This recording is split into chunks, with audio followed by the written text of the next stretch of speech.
kid's coming to Milwaukee. He's going to be the new head coach there. You've obviously got some history with him from your college playing days. Right. What have you heard from people? What's it been like since you heard the announcement that your old college nemesis will be coming to Wisconsin? Yeah, well, obviously it's one of my greatest memories as a player, beating California, Jason Kidd, advancing to the second round. So we always had that, and now the fact that Jason Kidd has returned to Milwaukee as the head coach kind of piqued people's interest again 20 years later.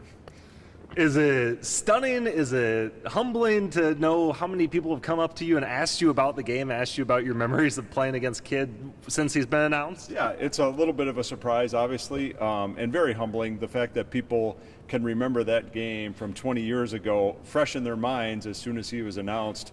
People started texting and calling and emailing. So it's very flattering. Again, one of my best memories as a player, so something I'll certainly never forget.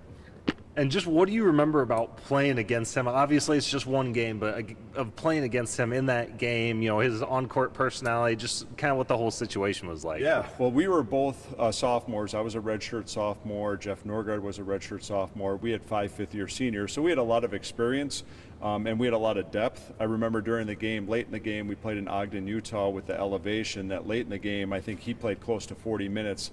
At one point, he had both hands on his shorts and kind of hunched over like he was exhausted from not really the pace of the game, but the altitude and the intensity.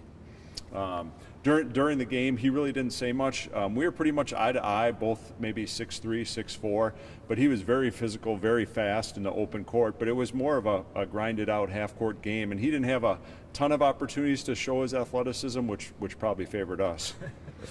And then just how much have you followed his career since that time? Did you at all just kind of aware of it because you're both in the basketball, you know, world and in the basketball business, or how's that kind of? Yeah, I just kind of followed his career, really.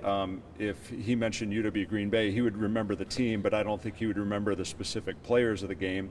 But certainly following him, the fact that he played up until 2 seasons ago, he was probably, 30, 38, 39 years old, is pretty amazing.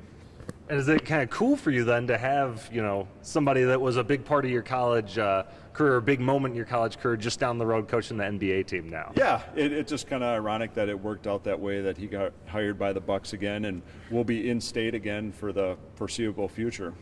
Now the real question is, though, will you be inviting him to come speak at any basketball camps or fundraisers or anything like that? Well, that's an open invitation. We would love to have him around and in the community.